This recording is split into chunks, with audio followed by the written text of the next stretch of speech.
Good evening and welcome to the Brookfield Zoning Commission regular meeting. Today is April 13th, 2023 at 7 p.m. This meeting is now being held. Excuse me. The meeting is being called to order. If the red light's on, it's on. Or press the button on the right. This meeting is being held in Town Hall Room number 133. Now we will convene the meeting, and if everyone would please rise for the Pledge of Allegiance. I pledge allegiance to the flag of the United States of America and to the republic for which it stands, one nation, under God, indivisible, with liberty and justice for all.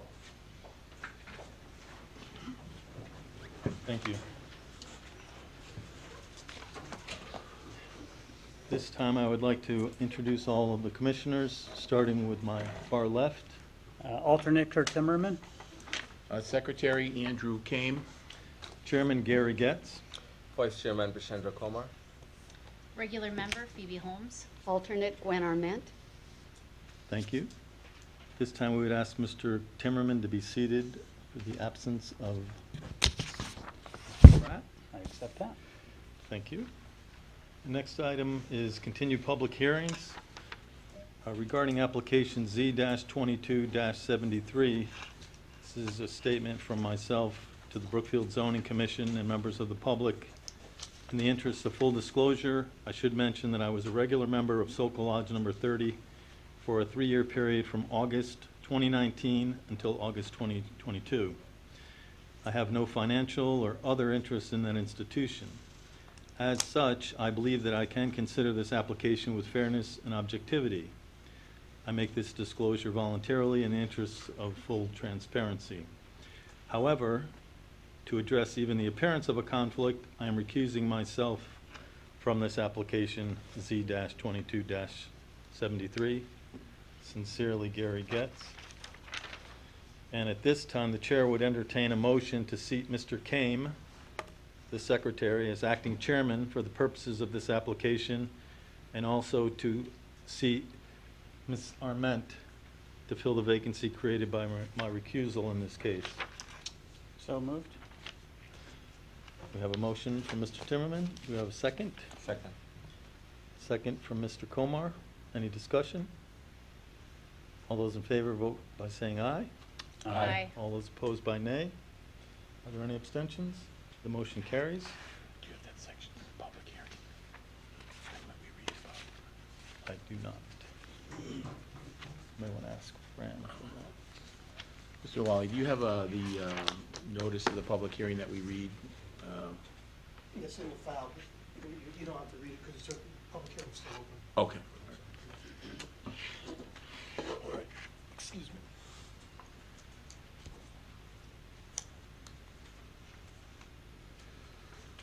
Okay, moving on, we're at item 2, which is continued public hearings. This is 202 Candlewood Lake Road, Z-22-73, the Danbury Slovak Gymnastics Union Sokol, 202 Candlewood Lake Road, Brookfield, Connecticut. Proposed zone design change from R40 to MC, Marine Commercial. Public hearing set for March 9th.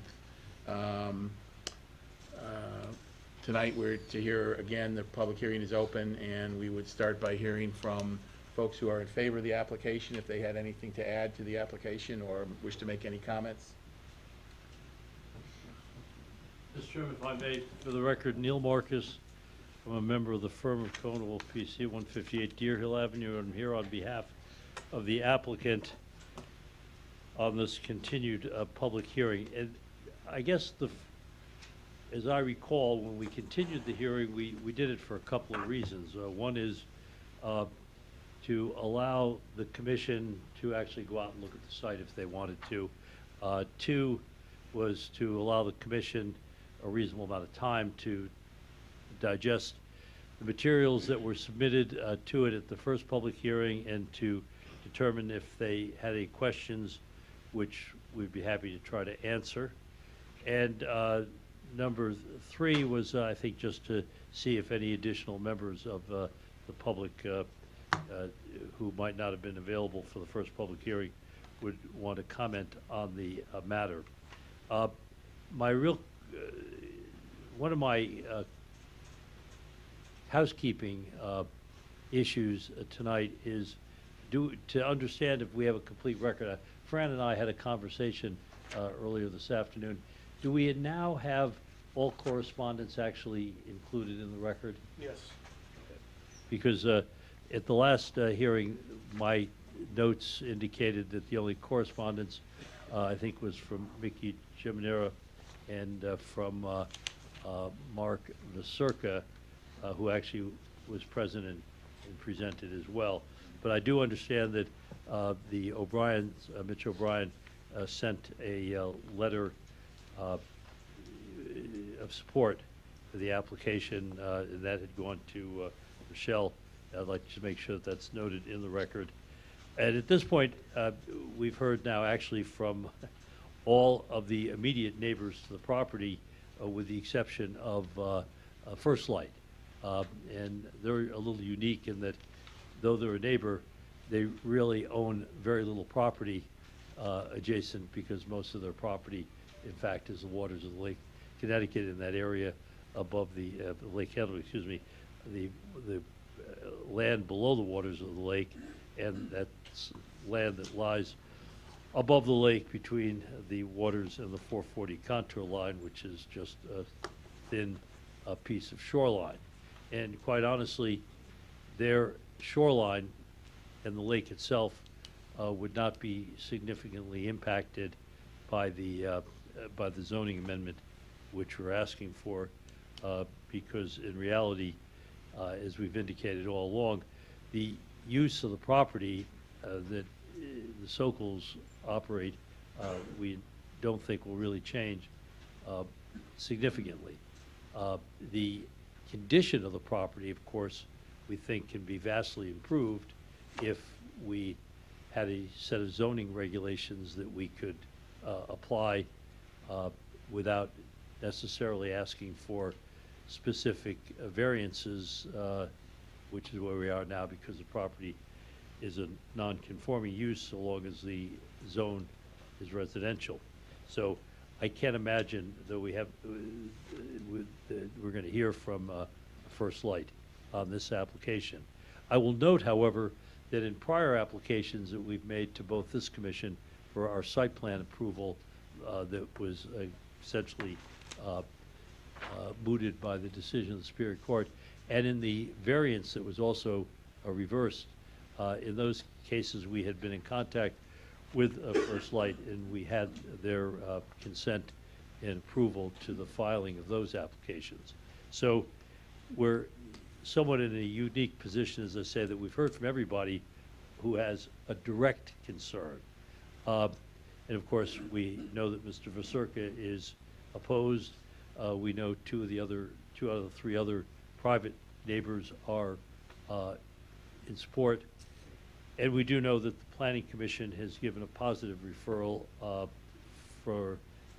in comparing the plan, the proposal to the requirements of the Town Plan of Conservation and Development. So at this point, we've actually made a full presentation of the applicant's position. I really don't want to take up the commission's time by just repeating it, so I'll try not to. We are here, as I say, to answer any questions that you might have. We have representatives of the club, so I'm going to stand aside for the time being and listen and ask the opportunity to rebut, if appropriate, as we hopefully conclude the hearing process tonight. So at this point, if the commission has any questions, fire away at me, otherwise hold them till later, whichever. Do any of the commissioners have any questions for Mr. Marcus at this time? Okay, well, they reserve the right to I'll be here. ask Well, thank you further very questions. much. Thank you. I'm sorry, I may have been out of order, but we did receive two pieces of correspondence. We did receive a letter from a Mr. Jeff Strang that was sent to the First Selectman and ultimately to the zoning board, and he is opposed to the zoning change. We did receive a letter from Susan Ludwig, and she is in favor of the zoning change. So those should be added to the public record if they haven't been already. At this point in time, is there anyone else who has anything to speak in favor of it? And I ask that if it's new information, we'd be happy to hear it. If it's simply a reiteration of some previous statement, then that's already in the record. Ma'am, you'd like to say something? Yes. If you could please come up to the microphone and identify yourself and your street. Yes, my name is Cassidy Perrone. I live in New Milford, but I am a member of the VFW. I'm the vice president of the VFW Auxiliary. Thank you.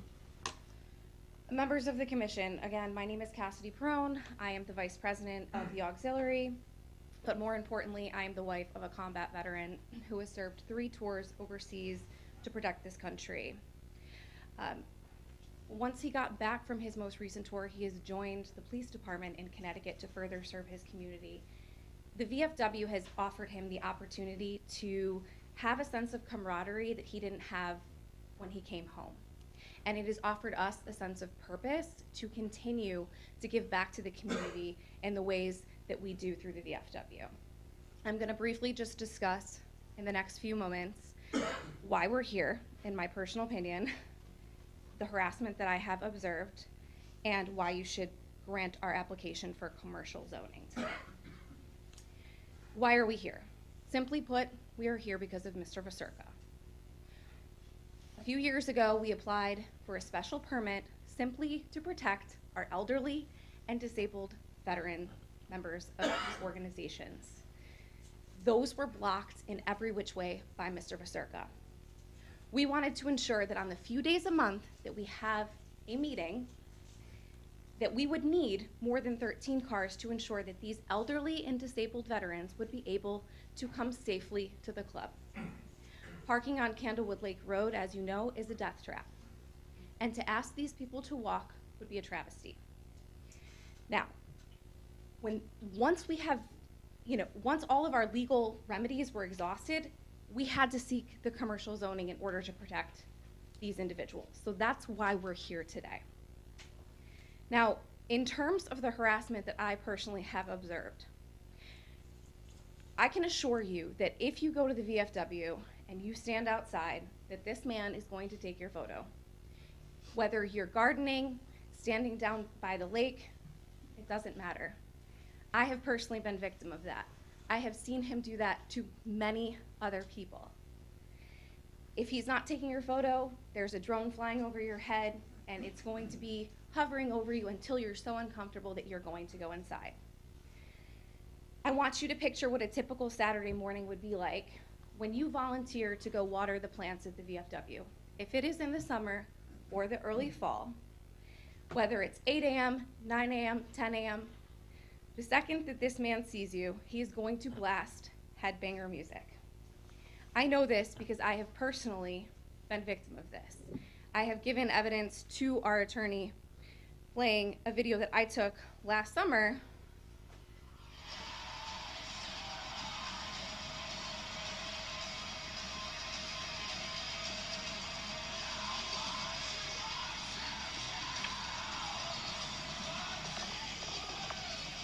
This was taken at 10 o'clock in the morning when I went to water the tree that the VFW planted in honor of my daughter.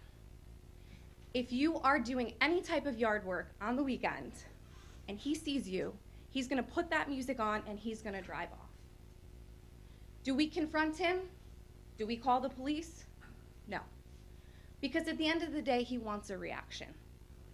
And I'm not willing to give him that satisfaction. But I am heavily involved in this community, and I am heavily involved in taking care of that property, and I endure much of this treatment from this man. So I ask you to take his credibility into consideration when you're making this decision. Lastly, why should you grant this? First and foremost, because we've met all of the legal requirements, right? Everything that you have asked, we have submitted. At the end of the day, Mr. Vasurka wants you to believe that we throw these wild parties and have 50 people parking at this parking lot all of the time. Those are wild accusations, in my opinion. I encourage you to drive by our establishment when you're going down Candlewood Lake Road, and you will see from the street view that 70% of that month, of any given month, that property and that parking lot is empty.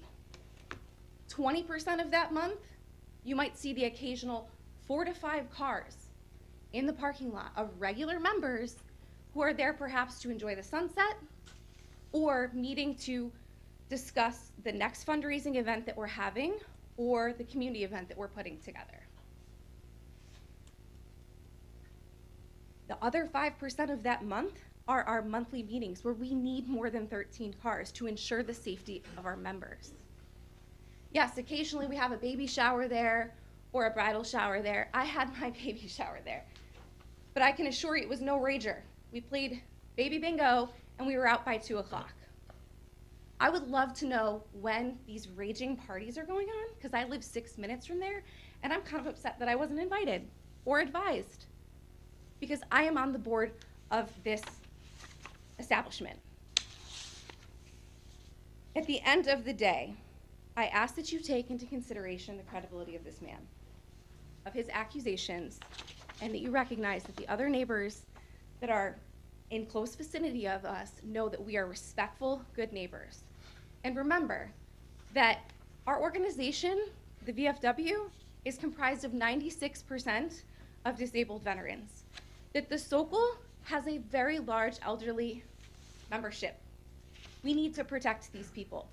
They literally spend their time trying to give back to this community.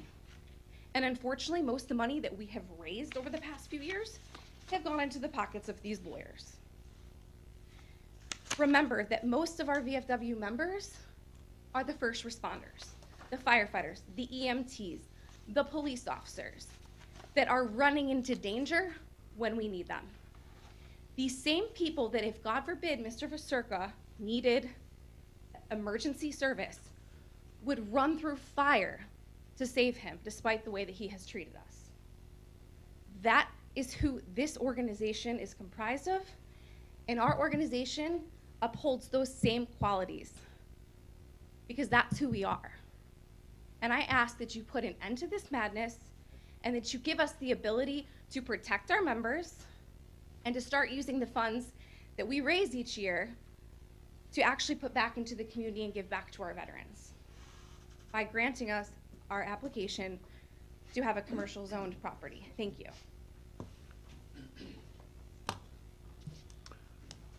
Thank you. Does anyone else have anything to add? Okay, please address.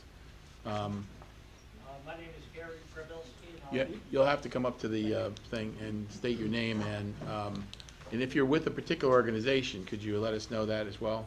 There's a pad there too, Andy. I'm sorry? There's a pad, write your name. Yeah, I'll write it down, thank you. thank you. There's a pen up there. Put 2 of them up there.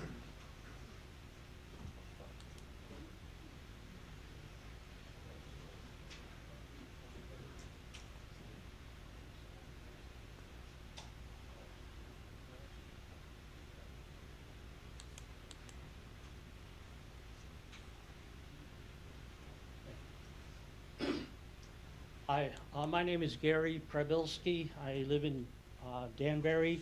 I'm a native and current resident of Danbury. I am a member of Sokol 30 Lodge.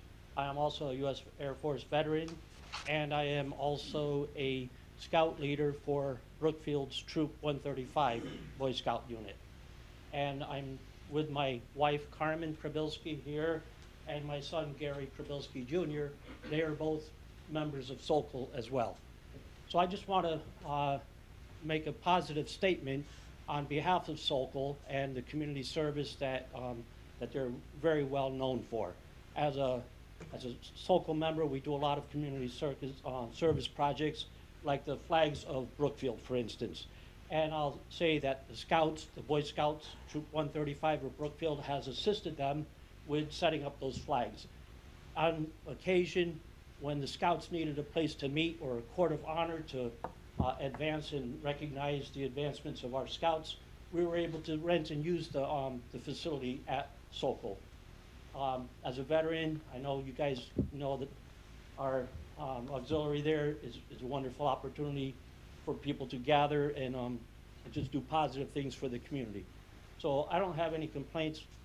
I just wanted to shed a light on what I think is a very valuable place to meet, and I don't think we should really have such restrictions that we're having now, and I'm hoping that we can work this out so it's better for the community and for our membership. And that's all I really wanted to say. Thank you, sir. Thank you. Does anyone else wish to speak in favor of this application? Okay, thank you. Okay, thank you. Does anybody like to speak against this application? Sir, go ahead.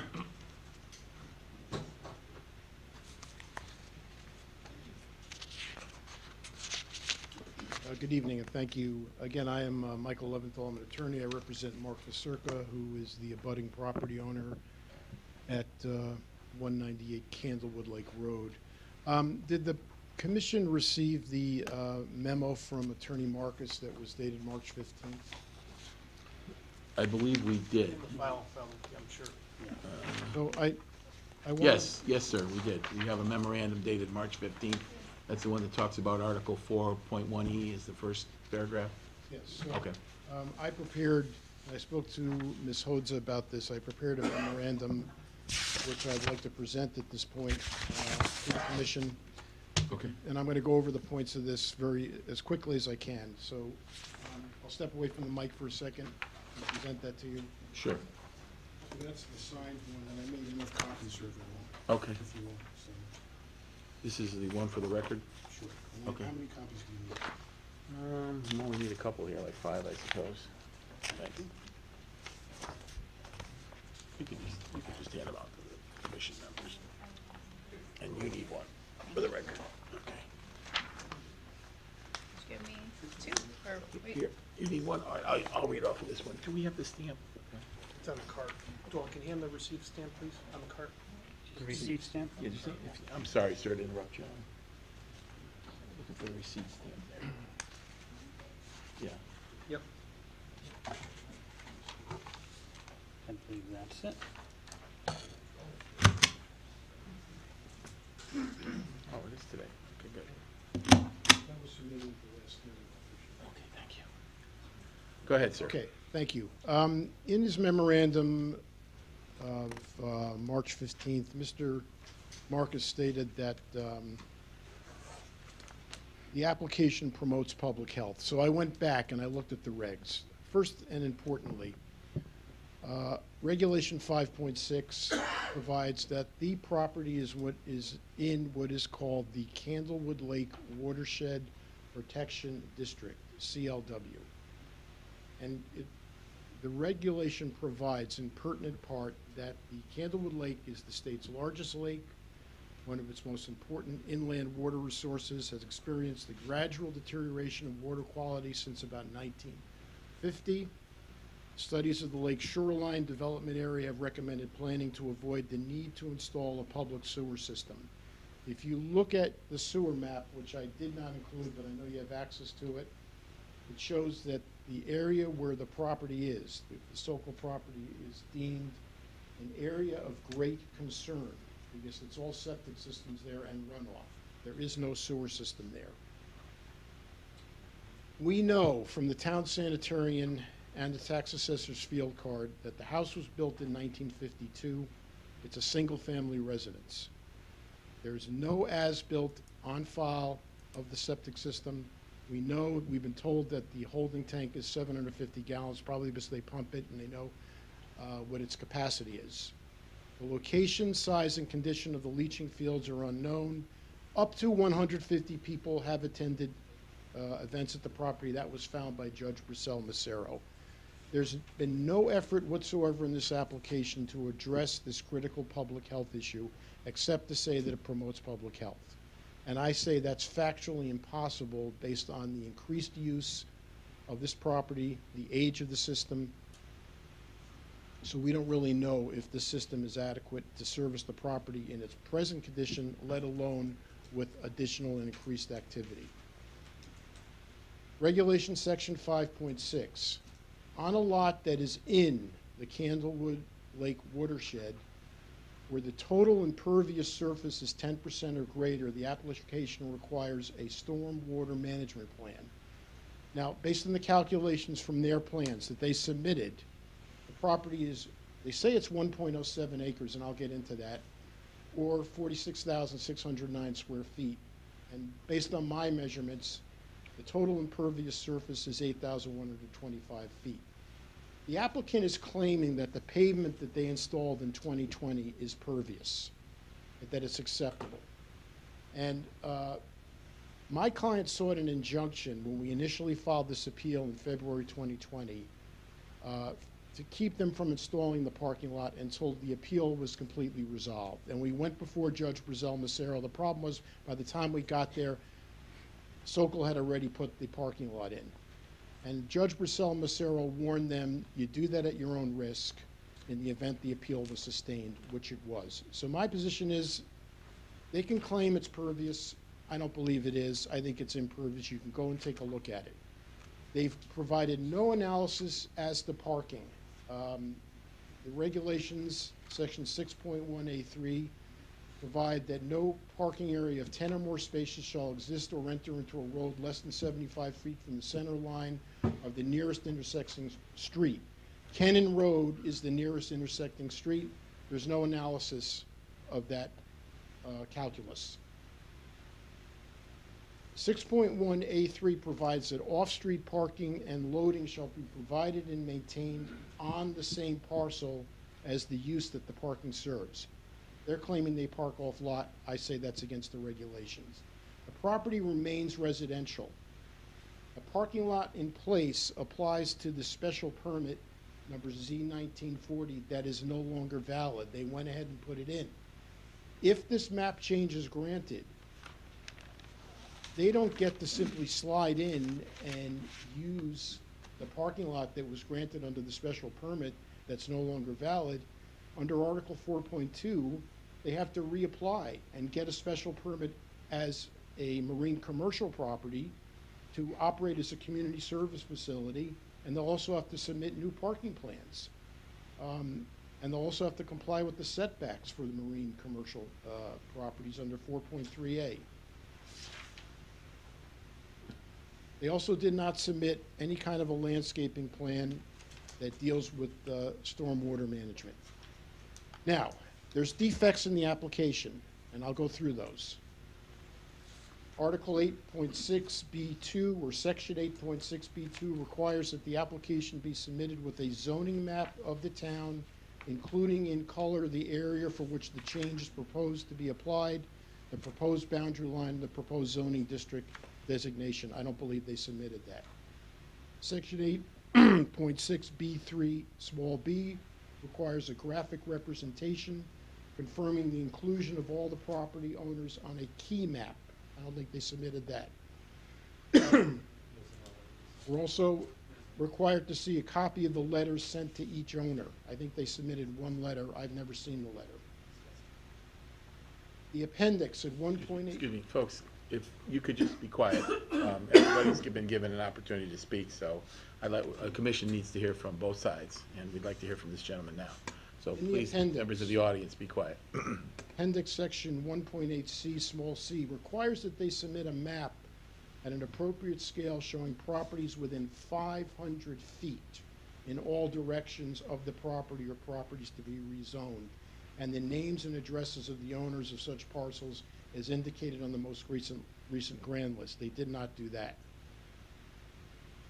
Appendix section 1.8D, a narrative statement in the application should contain comments as to the effects of the proposed zone change on the general health, safety, and welfare of the town of Brookfield. They did submit a narrative.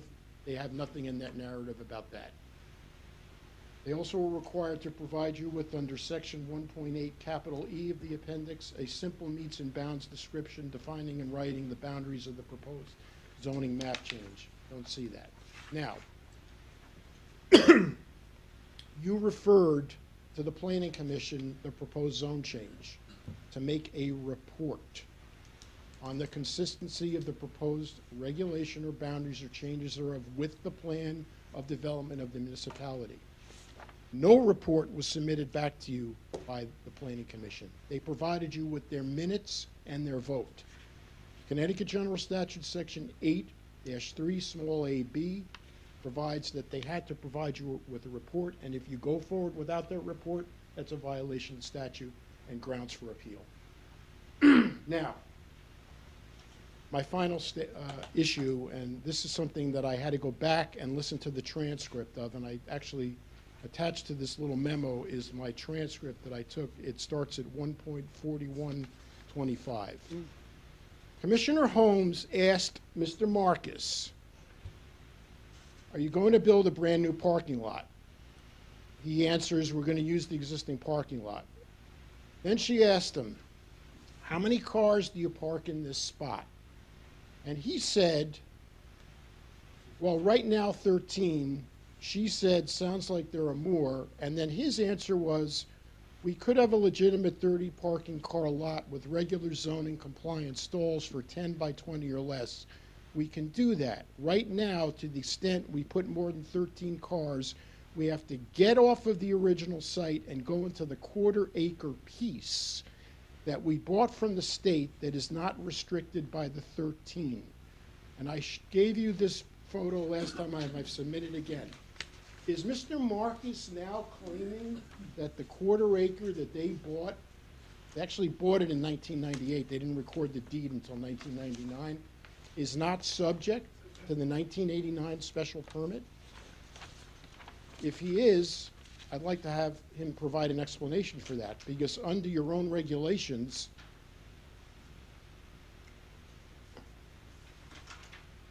Article 1.6, Section 1.6C2, those lots merged. Secondarily, in every application they have made to these commissions, going back to 2014, they've set forth that they have 1.07 acres, which is the combined acreage of the two lots. Before Judge Brazell Macero, in our appeals, in their brief, in their appellate brief, I'll quote, in March of 1999, after the state moved Candlewood Lake Road away from the property, Sokol acquired additional property from the state abutting Sokol's parcel to the front, together forming the property which is the subject of the instant appeal. This conveyance added approximately 100 feet in depth to the front abutting Candlewood Lake Road. He's always claimed, and Judge Brazell Macero found, it's one lot. What right do they have to park 35 cars on the grass here? That's against your anti-blight regulation, and it also flies in the face of the 1989 special permit, which specifically precluded them from parking on the grass. And that 1989 special permit is the operative permit. Their variances and special permit from 2019 are void. And this is still residential property until the zone change is made. So that's something that, quite frankly, took me by surprise, because that's a new spin on things as far as I'm concerned, that they claim they can park as many cars as they want on that small quarter acre. If in fact they're claiming it's a separate lot, then the back lot is an interior lot as defined in your definitions in the regs, and it's landlocked. So none of this is plausible, and it should be enforced. They should not be allowed to be parking cars up there. So this is the current condition of the parking lot, or close to it. This is your, right? This goes. That's what it's not through. It would be there.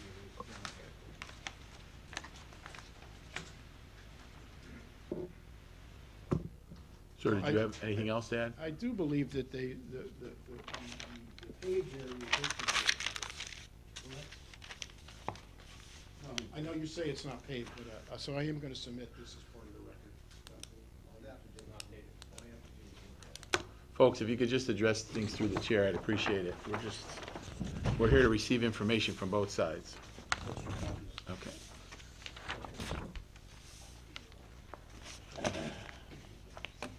Thank you very much.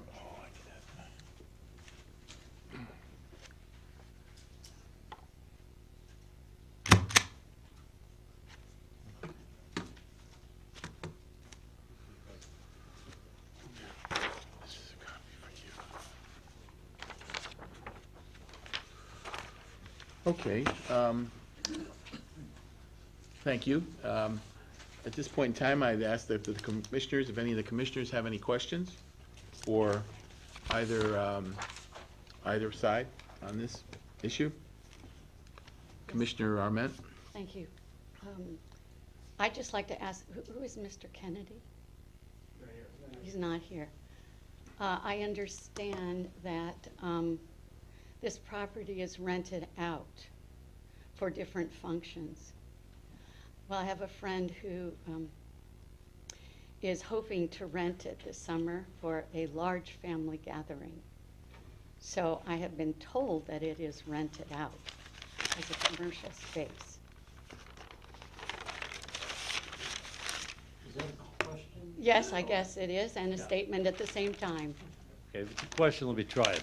It's Neil Marcus again on behalf of the applicant. The Sokol Club currently operates as a community club. It's allowed as a non-conforming pre-existing use in the residential zone, but its use is as a community service club. And of course, as part of that, we also have the VFW there. That type of use has allowed them to offer their facility, as was testified to by Ms. Perone. The Boy Scouts, Girl Scouts, and people, members, get to use it. And they pay a fee because it costs money to open it up and to have custodial staff and all the other stuff you do with a facility. So they do use it and have for the beginning of the time that they've been there. That continues. That does. This isn't Boy Scouts or Girl Scouts. This That's is correct. a member of my community, actually, down the road, Yeah. that hopes to rent it for a large family gathering. And again, if they have a proper connection with the club, the member Folks, has to sponsor it. Folks, if we could just have somebody at the It's a podium members answer. club. A member has to sponsor it, and it would be somewhat like using the Ridgewood Country Club for a wedding in Danbury. If a member sponsors it, it can be a private family affair, not open to everybody in the club, but that's how these clubs operate. And Sokol is the same way. It has always been that way. There's nothing in this application that. But I'm that changes curious that. then how, with 13, according to the special stipulation with 13 parking spaces, how do you accommodate over 100 people? Well, they either have to transport people in and out from a different parking lot, which they would do, hire, a shuttle bus. Or we actually park some cars in the old state right-of-way, and I can address that because it was raised by Mr. Vasurka's counsel. But if there are more than the number of cars that can be accommodated on the site, they have to do off-site parking. The beach club next door has allowed that, again, depending on the time of season and what their needs. And we've actually had neighbors who have allowed it. And then sometimes people just park on the street, which is also allowed, but that's what we're trying to avoid, quite honestly. I mean, if you got 20 cars parked along Candlewood Lake Road on a Saturday afternoon in the summertime, it's not a good idea. But it happens, because that is actually allowed. I'm surprised about that. Yeah, there's a lot of stuff here that you'll be surprised that Well, that we're really trying to address, quite honestly. Yeah, well, I'm really surprised that this is a residential property. I'd like to preface this with, I have nothing against the VFW. I entertained soldiers in the Vietnam War overseas. So very close to my heart. But this is a residential property.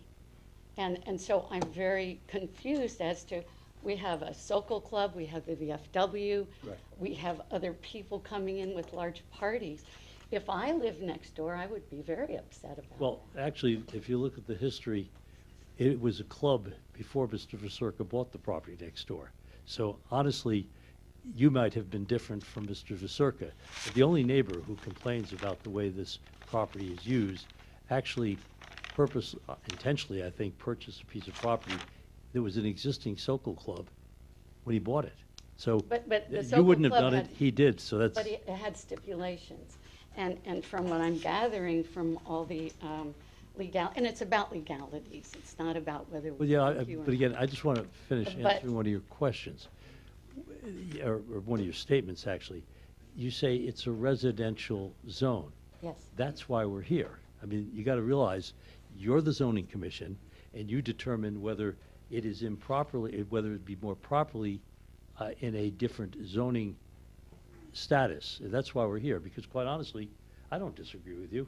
It's kind of foolish, after all these years, when this was a residential property, that it is being operated as a non-conforming use, essentially exempt from your zoning regs, except to the point that the zoning board of appeals allows or doesn't allow variances. So we're trying to correct that, and we're trying to change the designation to a zone, which, by the way, if you stood on the property and you did a 360-degree turn, you would say, well, none of the other major properties around us is residential, and it's not. It's a marine industry-centered, limited commercial zone. But aren't That's the- what it is. But aren't the properties across the street residential? They're multifamily, yes. That was, again, that used to be a bungalow summer cottage. You're right. And what if Mr. Viserys? Okay, please, please, I please. don't like what he lies. No, please, if you could just be quiet, you'll have an opportunity to speak.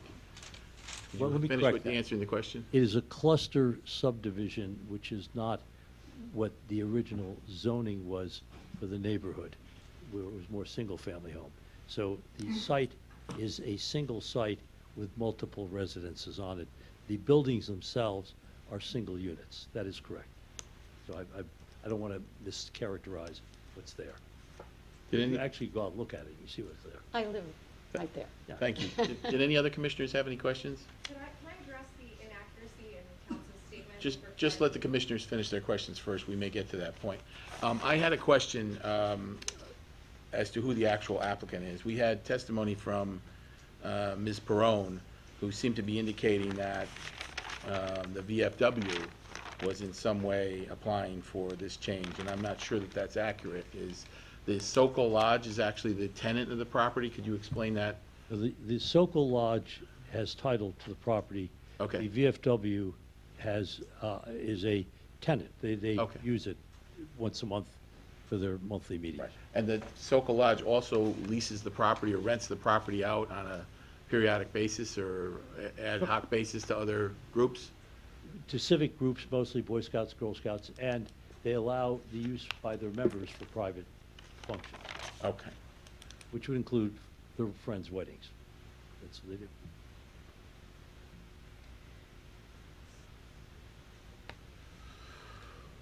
Okay, did any other commissioners have any other questions? I have a question. Mhm. So when the property is leased out for weddings, like you just said, that's gotta be a loud party.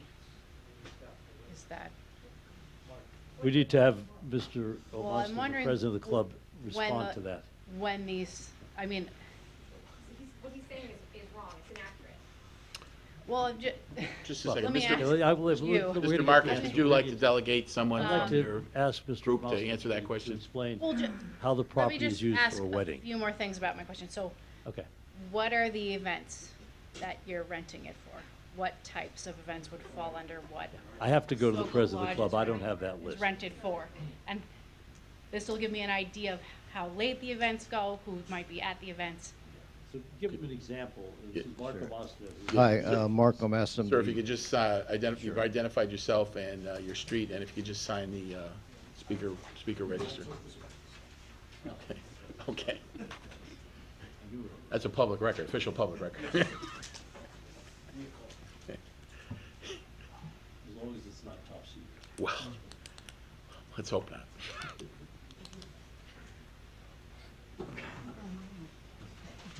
Hi, Marco Massa. I live in Danbury, Driftway Point Road. I'm the president of the Sokol Club. And just to clarify a couple things up here, we are a private fraternal organization, Sokol. We don't rent the club. We've never rented the club. If we do have a wedding, in 40 years, we maybe had 3 or 4 wedding, and it had to be a member or a relative of a member. Miss Armet, you, just to your point, you cannot come to our club and rent it. It's private.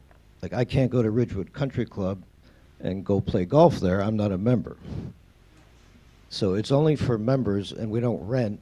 A member that reserves the club for a day, for an event, for a shower, a birthday party, maybe a wedding, they have to get approval through our board of directors ahead of time, and it all goes through a process. But there's no renting. The public cannot use our facility. Let me just ask a follow-up question. So are you saying that the Sokol Club receives no remuneration for the use of the club from folks that? Not from the public, correct. Can I The ask what only related from- to that? Because the Cub Scout person who was up here said they rented from you, so. Well, trying to I don't want to. Figure out the. I don't want to correct him. He's a member. Yeah. Mr. Babilski is a member, Mhm. and so is his son, and so is his wife. So he uses the facility, but he doesn't rent it.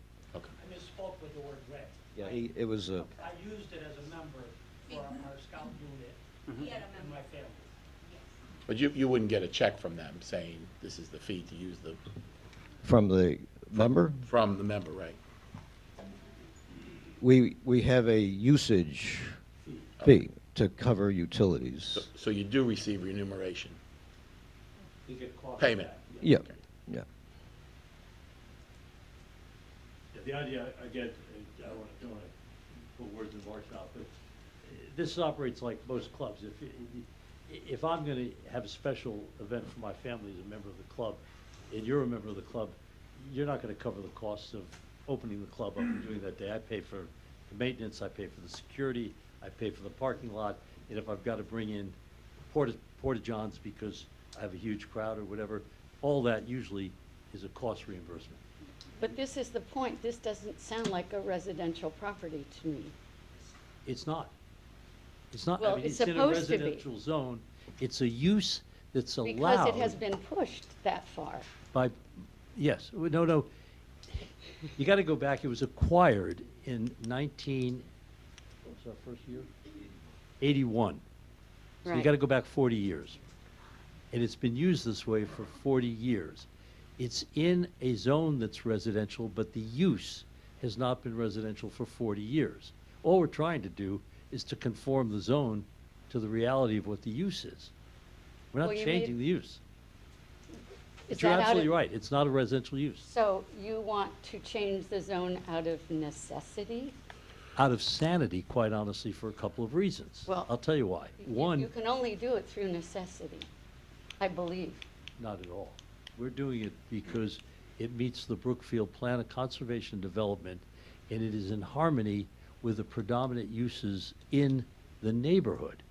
By the way, 40 years ago, if you looked at Candlewood Beach East, there was a tennis club. I mean, it had a big bubble on it and a lot of tennis courts. Bubble came down in the summer. But that changed. I mean, the neighborhoods change, which is why zoning commissions have the power to amend their regulations to reflect changes in conditions. So we're doing this because, and I'll tell you, Mr. Vasurka, counsel here, has just given you a memo. And if you look at Attorney Leventhal's memo, he gives you every good reason to change the zone, because he cites in this memo all of the criteria of your zoning regulations that we don't comply with. We don't comply with it because, A, we're not required to, and B, we're not allowed to. When we try to comply with it, the Superior Court throws it out. So seriously, if you want to know why you should change the zone, reread this memo in opposition to the zone change, and it tells you that landscaping and sanitarian, the provisions concerning sanitary use of the property, all those things would be regulated if the property could try to comply with the zoning regulations. But the zoning regulations that we want to comply with aren't there.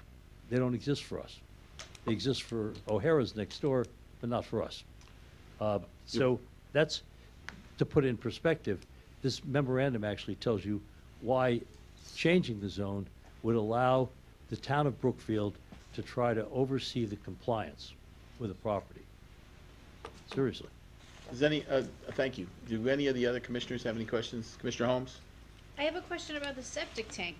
If we're looking at the memo in opposition Yeah, to go the ahead. application, I mean, that's not great to hear that Sokol Club is holding events with a septic tank that is not an adequate size. And Well- not, this was not mentioned in the last Actually, it is portion inadequate. It has, of the public hearing, that the septic tank was going to be changed. It was just basically about parking lot modifications. the septic This is tank big. This is has, big time. this is an application to amend the Brookfield zoning reg. Right, I get Yeah, that. yeah. Well, you don't really, But because I'm you're just- concerned about the septic tank. Well, I am concerned about that. Okay, if you're concerned about the septic tank, then you have to ask the Brookfield Health Department to go out and do an inspection to see if, in fact, the septic tank is failing. It's not, quite honestly. They monitor this property very well, and they do make sure that the septic tank is fine. You really want to know, are the septic fields adequately draining the waste that's coming out of the tank? We have no indication that the tank is cracked or overflowing. Okay. And the reason for that is Okay. that it's sized properly. Okay, that's fine, I'm Yeah, sure. but the then you tank wanna- is- I yeah, but hope- let me go a hopefully step further. The tank is pumped regularly, but I had another thought. Can anyone speak to the number of events taking place on this property? The number of events? Monthly, like how Yeah. many do? I'm gonna, you wanna, let's take, An average you wanna number? take a typical month? Tell us, during the month of April, current month, what's scheduled to go on with the property? April 2023, This month. this month. We have a big cleanup on Saturday, What's the- Okay, and Clean up for what? clean up the property, spring cleanup. And- Landscape. Landscape. We do have a spaghetti dinner fundraiser. I believe it's next Friday, and that's all we have for, Approximately how many people will attend on an average? well, last fundraiser, we had about 30, 40 people. Actually, we hear a lot about the parties, the excessive use, the VFW and all this. We're creating a nuisance. Our usage over the last 5 years has been down. We've averaged, since 2018, I think 5 events each year, on average. 5. 365 days, that's not. When we were a bigger club in the 80s and 90s, we averaged about 15 events. And an event is a member reserving the club for a party or a picnic or a anniversary. I think we have drone pictures actually of, you saw those drone pictures. That was our 120th anniversary last September of the club. Approximately how many people? We had less than 100. It was an outdoor event with a tent. And these are the Sokol events, Sokol Club? That was a Sokol 120th anniversary. Okay. Porta potties are required as well. Well, yeah. Now, one thing on the septic, it's not a residence. There are no showers. There is no washer and dryer. There's no jacuzzi. Nothing, no a plumbing fixture that creates a lot of water. We don't have it. No one's there at night, ever. In 40 years, no one. It closes down at 10 p.m., 10, 11. Members can't even get in the club after 11 with our security system. So the septic system is very rarely used. We have one bathroom. Well, you're talking about the Sokol, if I may ask, and if you can't answer this, please refer it to someone who can. The VFW, what kind of usage are they doing on a weekly basis? It's not weekly. They have a monthly meeting, and the auxiliary has a monthly, so that would be 2 per month. Approximately how many people attend those meetings? I'd have to defer to the auxiliary. And do they have, and also if they can answer the question as to how many events similar to your fundraising event, or, do they have other big events beyond just Well, the- standard weekly Oh, usage? thank you. The events that I mentioned, 5 per year on average in the last 5 years, that would include the VFW. Okay. Yeah, they joined us in 2018 on a trial basis. So when we say events, their events would be included. Okay, thank you. And most of the VFW members are Sokol members, so you're really talking about the same people. Cassie, could you just answer Okay. the question that was raised about the number of people? Yes, so Cassidy Crone, we have a very small amount of people that come to the monthly meetings. Tonight was our monthly meeting. We had 5 cars. So the VFW itself proper, not the auxiliary, they tend to get more cars for their monthly meeting, maybe 15 maximum on a nice Saturday, you'll get 20. And we do have some very large fundraising events each year. The auxiliary has one and the VFW has another, but we hold them off premises. One is a golf tournament, and that is with 120 people. We hold that at Richter, and so is the banquet. We have a military ball that we pick a beautiful event. It's been the Waterview the past 2 years, and we do it that way. We know who we live next to. Anytime we get an event that somebody, a member of ours, is interested in doing, we take everything into account.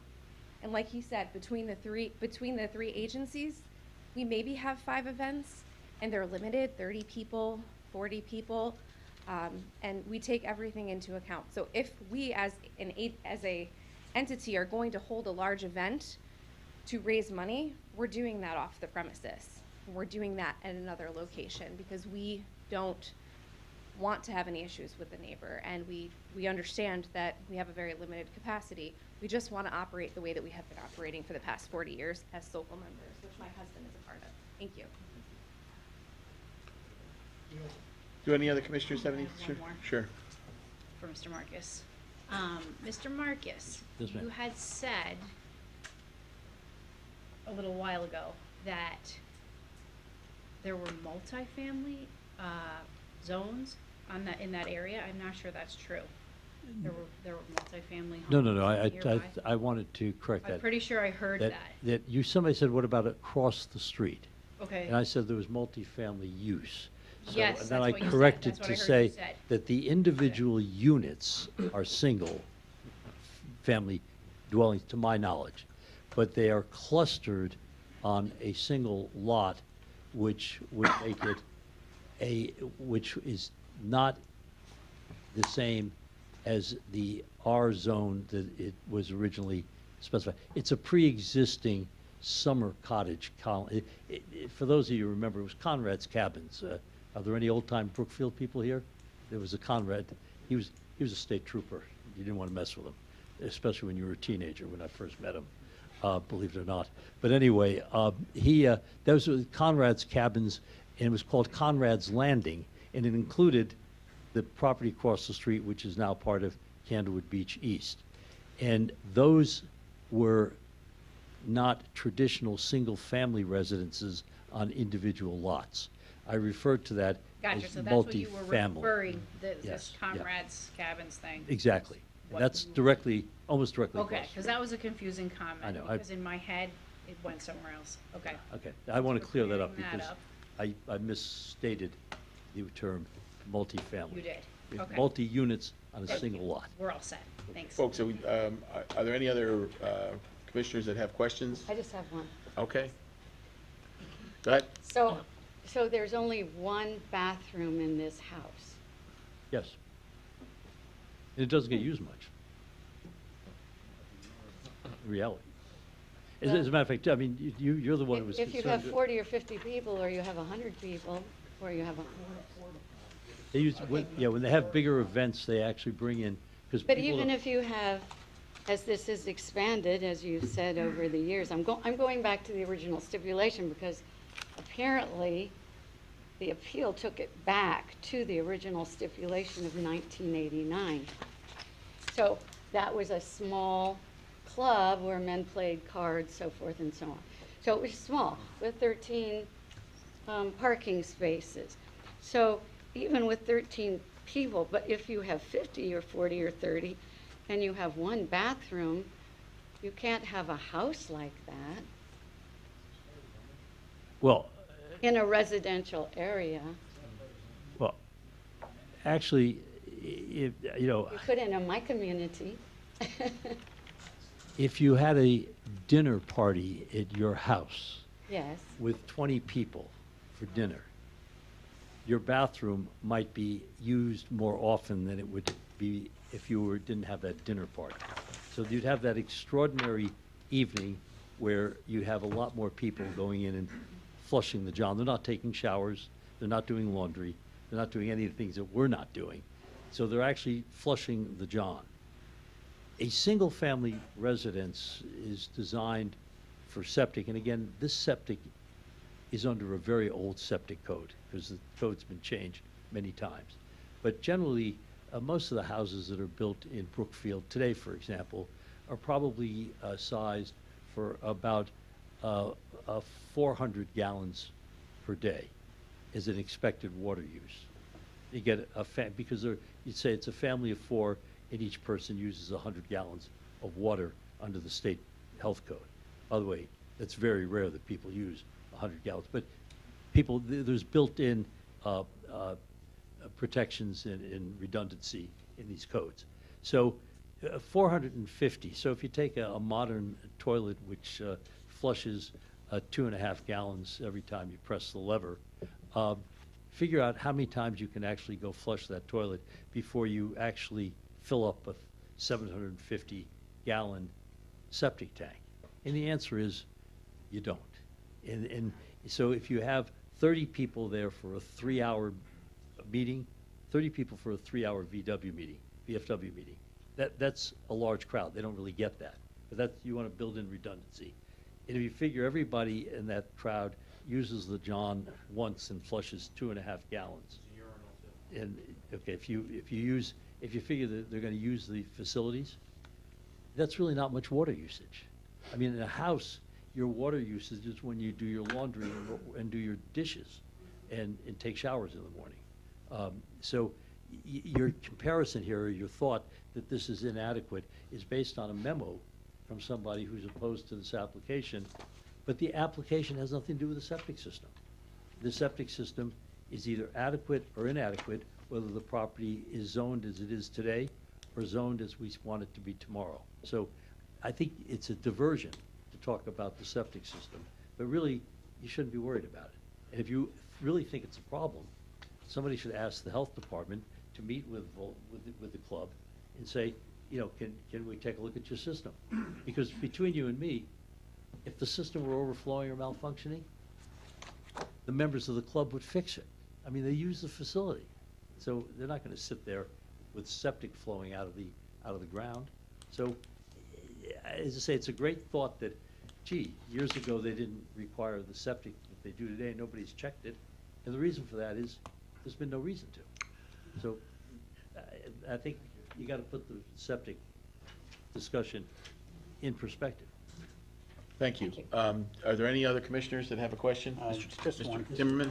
Timmerman? Attorney Marcus, is it your opinion that in the special permit 89-9, that their final point on the special stipulations number 8, where the zoning commission found that the variance was excessive and contrary, that doesn't apply anymore? Actually, I don't think it applied then, and I don't think it applies anymore. I mean, in reality, the zoning commission really doesn't oversee the work of the ZBA. you're entitled to your opinions, but quite honestly, it's improper to put that in an approval. It should have been stricken at the time, but nobody paid any attention to it. Because I've seen towns where the zoning commission, actually, it occurred here in Brookfield a number of years ago. I believe Stanley Parker headed up a lawsuit where he wanted to overturn a decision of the ZBA as a member of the zoning commission. That's not right. It doesn't go very far. But the fact that the zoning commission didn't think that the ZBA was acting properly is meaningless. I mean, you don't control your ZBA. It's actually the opposite. The ZBA says when the zoning regs are oppressive, and you of course know that, you've got to find that they create either an unusual condition or a hardship, and then you grant the variance. So in this case, the zoning commission didn't like the variance that the ZBA granted, and I think it's somewhat meaningless because we're all entitled to our opinion. The next zoning commission that came along could have said, we don't think they went far enough. They should have 15 cars instead of 13, or 30 cars instead of 20, or So I don't put any stock in that at all, quite honestly, from a zoning perspective. Thank you. Okay. Any other commissioners have any other questions? Okay, thank you. Hearing none, this is where I need to consult with Mr. Lawley. An extension was granted on the 30-day window, and my question is, where are we where does that place us in terms of the public? The applicant can provide more time if required. Okay. Actually, I did the calcs this afternoon after Fran and I talked, and I think we opened the hearing on March 9th, which means that on March 31st, 22 days had expired. Today is April 13th. Yes.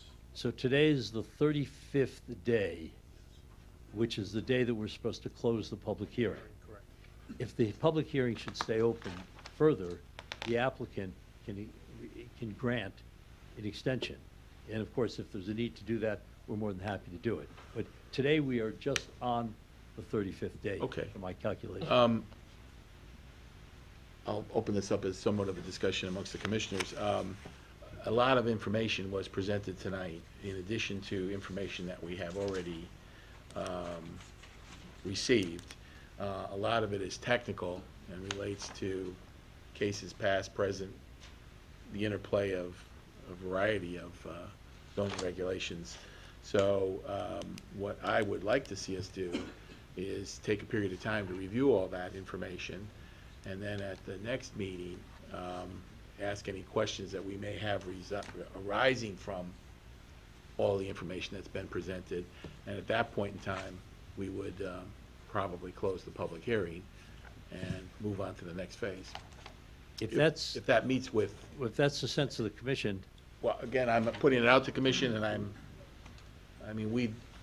a lot of information was, and a lot of it is legal information.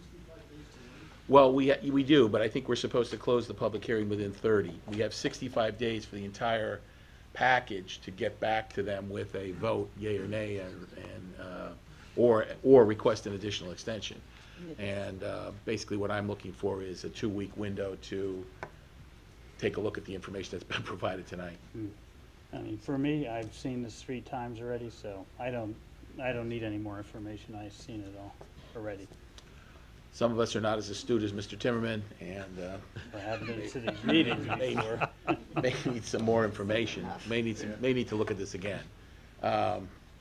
So is that acceptable, that we would continue this to We have no objection to the that, next meeting? Well, yeah, it would be. Maybe not. Maybe not. It could change. Yeah, but it'll be the same commissioners that'll be here, but, Absent. But the voting members. right. We have one additional member who is not here, but he was here previously. They have access to the entire public record that's been submitted. There's no elections coming up, if that's what you're referring to. We'll be here till November. We're stuck. The applicant certainly would Okay. rather have you feel comfortable with the time that you need to do the decision correctly. Right. Properly. So we will grant and I'm going to do a 30-day extension of the time in which to complete the public hearing. Because for any reason, we're not going to have a snowstorm in 2 weeks. Right. But for any reason, we get the next tornado, and you don't meet, we'll go a 30-day extension with the anticipation that you will probably close the hearing at your next meeting. Yes, thank you. So the record should reflect that, and I'll probably follow it up with an email to you. Perfect. Appreciate that. I am not. I can speak for myself based on the information that's been provided, and a lot of it was provided in verbally, so I would like to review this. I haven't really had a chance to get into the nitty-gritty of it.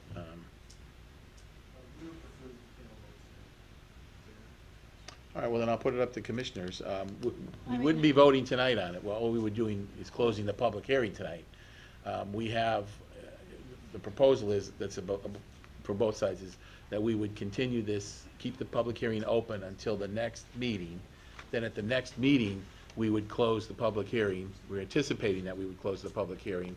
This would also give any commissioners at that time an opportunity to ask any questions based on the information that's been presented tonight. Right.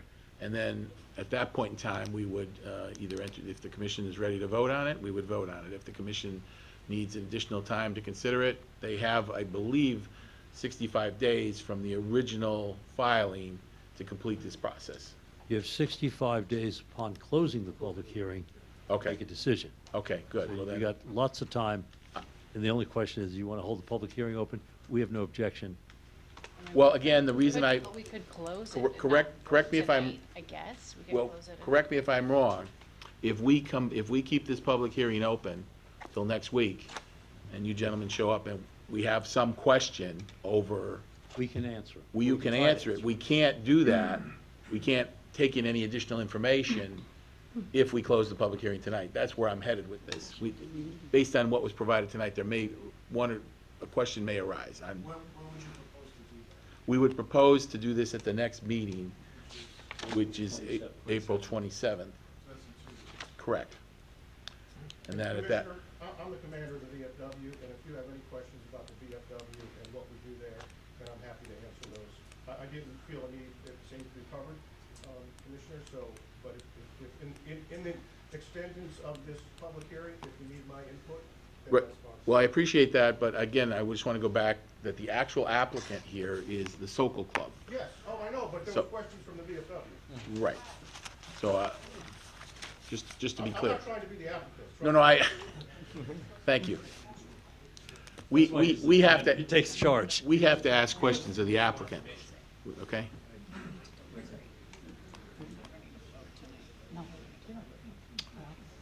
So, based on that, Commissioners, I would like to, I would entertain a motion to continue the public hearing till the next meeting, and at that point in time, if there's any questions, we can ask them, and at that point in time, we can, at the next meeting, vote to close the public hearing if the commission so chooses. Sounds like we're all on different pages, all of us.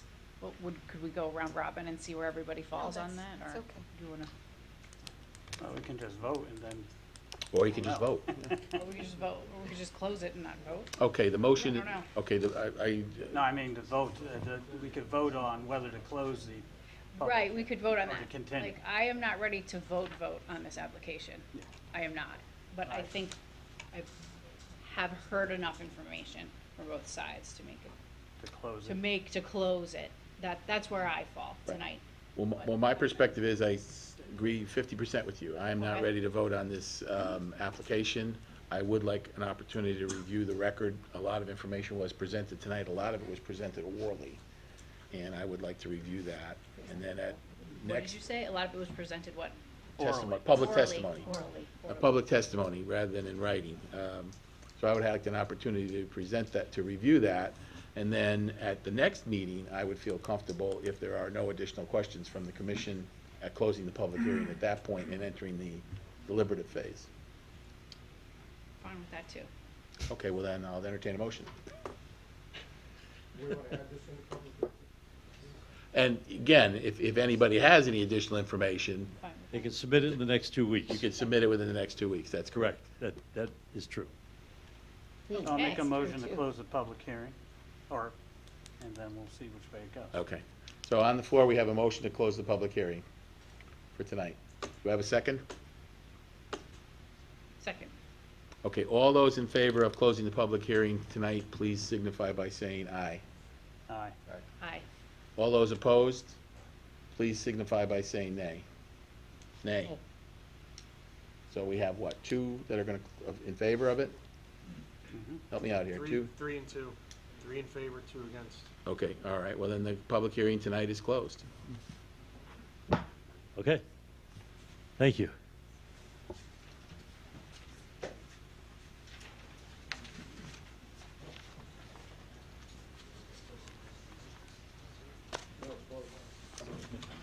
Okay, at this point in time, we would entertain a motion to reinstate Chairman Getz as commissioner.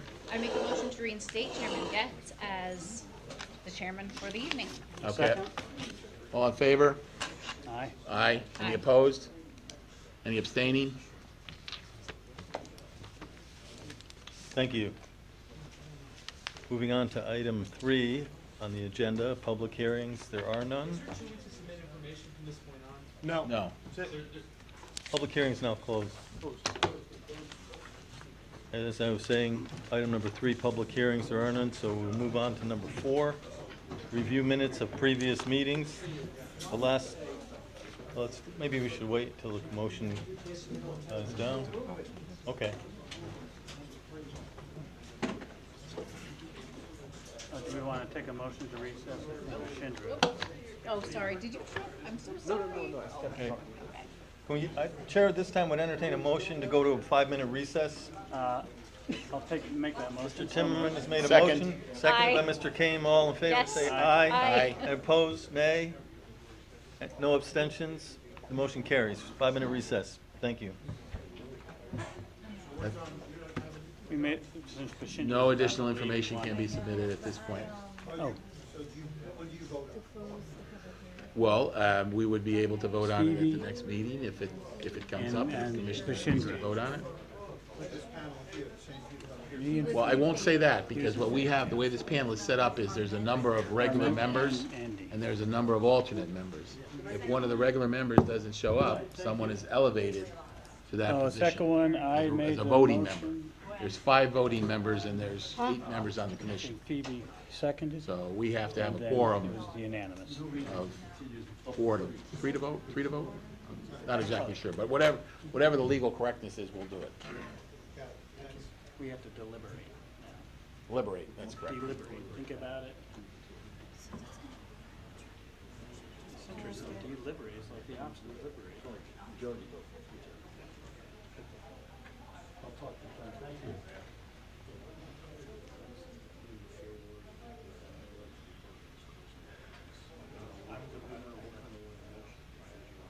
Oh.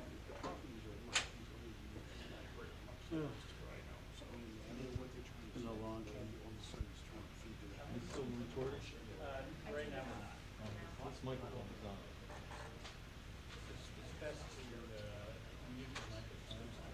Yes. Sure does pick up well. In those situations, but not if you're trying to watch it from home. I just will assume that it's Well, always on. you know what? It might be a good idea if Rochelle talks, you could go up there.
against it, but it was better to. Okay, are we ready? I'm on. Okay, our 5-minute recess is now over with. We can reconvene. At this point, we're going to move on again to item number 4, review minutes of the previous meeting on March 23rd. I believe everyone has a copy of the minutes in their packet. Is there anyone that has any comments or questions about the minutes? Mr. Chair, I'm missing from it. Yes. I'm neither absent nor present. So I was absent that day. Thank you. That's my only correction. Anyone else have any comments about the minutes? Hearing none, would you like to make a motion that we I'll make a amend? motion to the minutes, to accept the minutes from the previous meeting of May, whatever, March 23rd. 23rd, as amended. We have a second. Mr. Timmerman's made a motion. Second. Mr. Komar has made a second. All those in favor of the motion to accept the minutes as amended, please signify by saying aye. Aye. Aye. All those opposed, nay. Any abstentions? The motion carries. Next item on the agenda. Number 5, the enforcement. Zoning officers report. Mr. Lally, Thank you. you're welcome.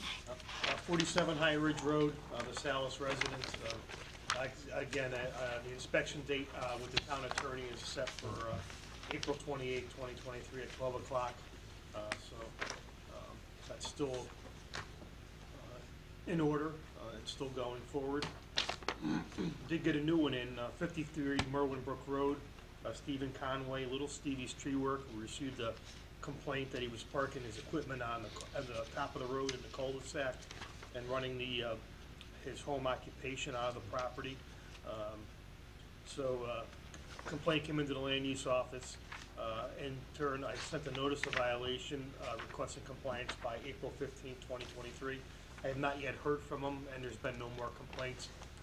So I'm assuming he didn't receive my notice, but I will follow through, have an update at the next zoning commission meeting.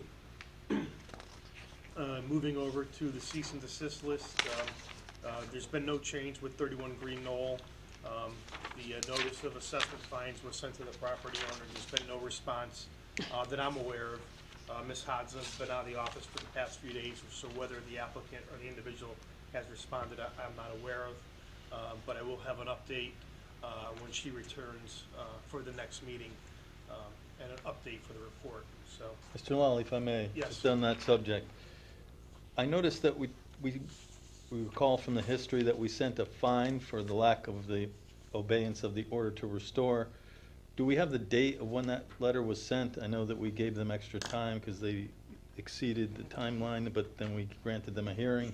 What was the date that they were sent the fine? Because I don't see it in that summary, if you happen to know. I can get it out of the file. Hold on. All right, thanks. Because if I may, while you're looking, I have another question as to what are our next steps? Because it seems like this is a case of now non-compliance.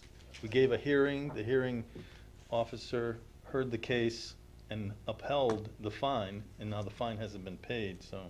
Yep, the original date of the entry was March 7, 2023. Corrected notice of decision was March 13, 2023. Yeah, I know that was the hearing, but the hearing was granted because he didn't want to pay the fine, but he was sent the notice well before that. Oh, for the, yeah. You know what I mean? I know you're sure you have it, but I was just curious because. The notice of the citation was, date of issuance was January 26, 2023. And that included the fine? It's a total fine of $750. January 26th? January 26, correct. Thank you. You're welcome. May I ask, did he come in for a hearing? He did. And he was turned down. He was turned down. Yeah, the fine was upheld. So thank you for that information, because we're talking about going back to January. That's why it kind of looks like we're talking March, April, but no, we're talking 4 months, going on 4 months Yeah, here. per my last conversation with Ms. Haza, she needed to go to the courts, file the assessment of fines with the courts, and then she was gonna file it on the land records. And then, I'm not sure if we have this, I think the second question you had is what is our next step? It'll be the in- courts and filing it with on the land records. Okay. So our commission doesn't have, we don't have anything to do with it now? Not to right now, no. Okay. No. It's all in our hands though. Okay. And just one more informational question, it's more of a philosophical one. I know that we're looking at the fees, but there was also discussion that the fines as they are now structured are kind of wholly inadequate to address this. But we haven't resolved that yet, but if we do, we may be able to levy more fines, is that correct? And the ordinance has to be changed. Right, Yeah, that's an ordinance issue. so that would require the public hearing and all that, right? Yeah. Exactly. But that's outside our purview, right? That's a It is. town ordinance? It's town ordinance, Ah. yeah. All right, thank you, Mr. Lally.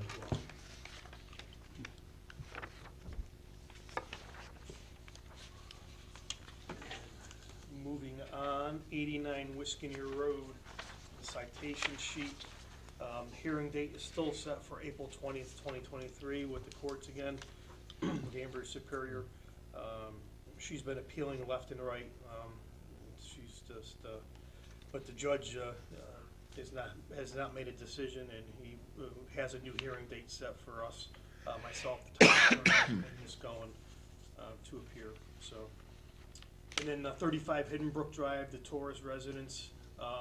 This was deferred to the town attorney now due to a building violation. So zoning and building are both dealing with the town attorney now, and he's going to be either taking this to court or sending a letter. So once I hear back, get an updated report from him, I'll let the commission know.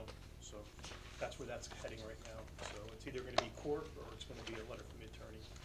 So, and I did supply the commission, as requested at the last meeting, a copy of the blight prevention panel list. These properties are all currently on our blight list and are periodically checked at least once a week for any compliance.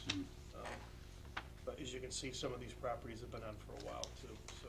Fran, do you need our help to help you, to support you in any way with the court for 89 Wisconsin Road? Would it help if commission members came to, you know, be some No. muscle with this? Like, it keeps going on and on. It's just crazy. Yeah, it is. Is there anything we can do to help? No, This. the judge has got to have to make a ruling. I think Okay. the judge is delaying making a ruling because the town is seeking reimbursement for court costs. The town, our town? Yes. Our town would like court costs for this, Yes, this of course. matter. That's So, good, yeah, that's good. So the Thanks. judge wants to be real thorough before he rules a decision, so. Okay. So, Well, I just want to thank you for all your hard work on that particular case, and I've been following it for years now. have been. And I'm proud of you. Thank That's you. just Thank you. what I Thank wanted you. to offer. so. But yeah, if anybody has any questions regarding the blighted properties, I'll be more than happy to answer questions after the meeting, so. Can I ask one presently? On the case that's 171 Pocono Road, Yes. it just says continued, but there's scant information. Does that mean it's been continued by the judge who's hearing the matter, or No, hearing that's by still the commission? continued with the commission. Yeah, with the blight prevention panel, so. Okay. Looks like it's been going on for a couple of years now. It has been, yeah. There's been there's been a couple of deaths in the family there, which were verified by the police department and the fire marshal's office, so. They haven't had it easy, and right now the court is in probate, the house is in probate, because the owner of the property did die there, so. So everything's kind of tied up right now, funds and stuff, until that's resolved. Thank you. Do any other commissioners have any questions of Mr. Lawley's report? No. All right, hearing none, we'll move on. Number 6, review correspondence, follow-up questions from the ZBA regarding residential portions of the TCD / sorry about that, TCD / TCDP, letter from ZBA Chairman A. Donnelly. We do have a draft response, which I'd like to read into the record, if I may. It's dated today, April 13th, 2023, addressed to Mr. Alan Donnelly, Chairman, Brookfield Zoning Board of Appeals, Brookfield, Connecticut. Dear Mr. Donnelly, thank you for your recent letters and information regarding zoning setback inconsistencies and other zoning issues in the Town Center District and adjacent zones. The Zoning Commission will be considering these suggestions as part of the update of regulations in the Brookfield Zoning Regulation Manual. These updates may take some time, as regulation changes may require legal review and a public hearing. We appreciate your concern and look forward to improved zoning regulations. With best regards, Gary Getz, Chairman, Brookfield Zoning Commission, Brookfield, Connecticut. And having read that into the record, I would ask for a motion that the commission move to send this letter back. I make that motion to send that letter as a final to the ZBA in response to their question. Thank you, Mr. Timmerman. I'll second that. Mr. Timmerman made the motion, and Mr. Kame seconded it. Is there any discussion about the motion? Seeing none, I will raise the question then. All those in favor of sending that letter back, please signify by saying aye. Aye. Those who are opposed, nay. Are there any abstentions? The motion carries. Thank you. Number 7, old business. A, 100 Pocono Road, Z-23-14, Town of Brookfield. Text amendment to extend the moratorium on cannabis sales to May 16th, 2024. A public hearing has been set for May 11th, 2023. So noted. Next item up is number 8, new business. We have no new business on the agenda, so we'll move to number 9, tabled items.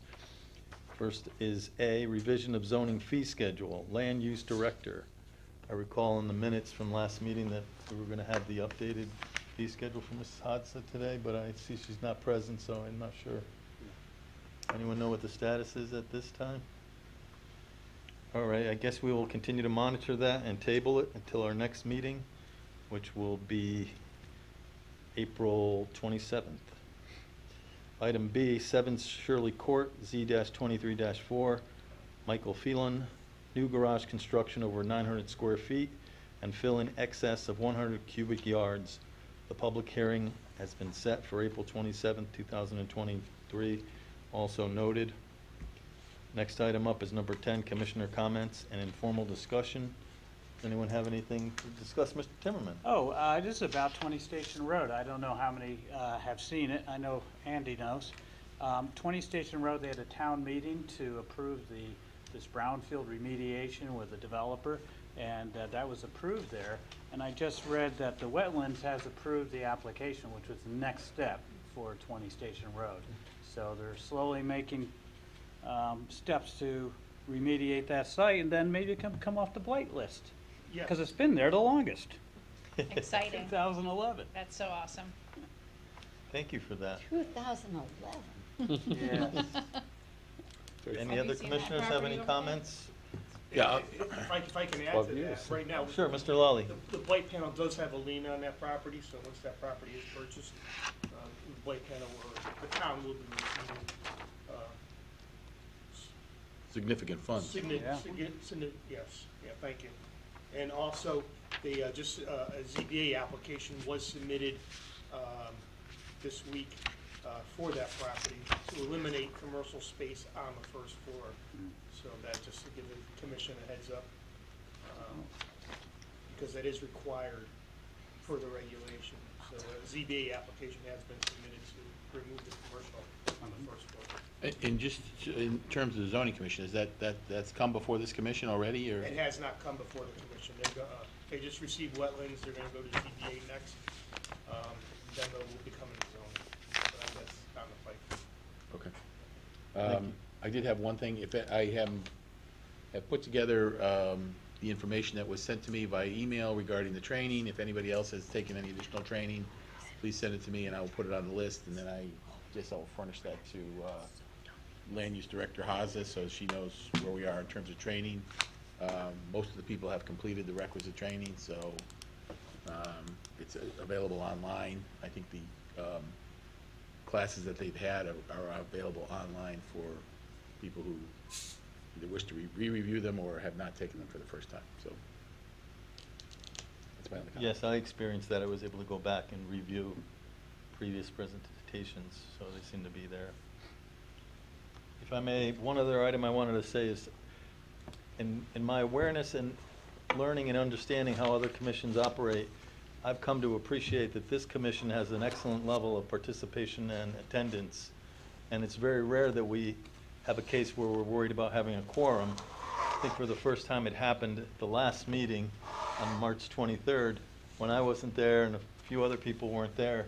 And I would only say that going forward, I think everyone's really good because it's never an issue, but for my benefit, if anyone's going to be absent, if they could just send an email to all of us or to me, at least that way I'll know, because it's not rocket science, but it's just good to know whose turn it is and to be prepared. Because like when I went to recuse myself, if we were 1 or 2 people short, we might then have lost a quorum, so just a minor request. Anyone else have anything else to add? Yeah, I just wanted to say that we did receive some information. I just want to make sure that the information that we did receive tonight gets stamped into the record. This is the copy, I think the official copy that we stamped in. And there is there's also a map document that was submitted. Anyone need this? By whom? By, His lawyer. these guys or By the applicant. by the applicant? Okay. Oh, I'd And- like to look at that. I'm sorry. Just No, check by it. the, Well, one was The We got submitted, that. one was submitted Okay. by the opponent of the application, This and was the other one from was submitted. Mr. Marcus? This one? No. I believe the opponent submitted this. and that. And Both that. of them, yeah. I gave it to Proposed Mr. parking. This looks like- As a spectator looks like only. Their new, no, this looks like Marcus. Proposed parking for 30 cars. You were a witness in the public. Any further conversation? If there are none, or is none, the chair would be happy to entertain a motion to adjourn at this time. I have some questions. So are we going to have a deliberation period before this next? Yes. Sokol Z 2273? Are we gonna have that in front of all these people? If they choose to come here and. Okay. But next week we'll be hashing it all out amongst In 2 ourselves? weeks. Or in 2 weeks? Yeah, Can Fran weigh in at all No. on his thoughts about all this? that would or be not new too much? information. Okay. Yeah, that was, I don't mean this in a negative way, but that was one of the reasons why. Oh, no, I know. We can only ask for clarification. Right. Yeah. I'm just curious, so we will have our hash out session prior to the vote? Sure. Oh, it's a Actually has- requirement, it's a requirement for a zoning You change. have 65 days to do the hash out if you need it, Yeah. so. And the best part is the audience can't say anything. Right. Right, because it's closed.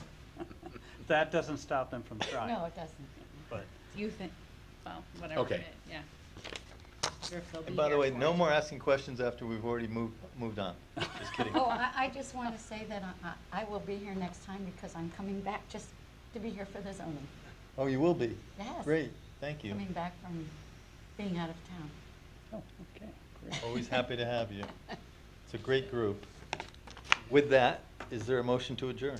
I'll make that motion. to Second. Made a adjourn. motion? Happy to second that. Mr. Kame has seconded it. Is there any discussion? All those in favor, please signify by saying aye. Aye. All those opposed by saying nay. Wish it was- No abstentions? Motion carries.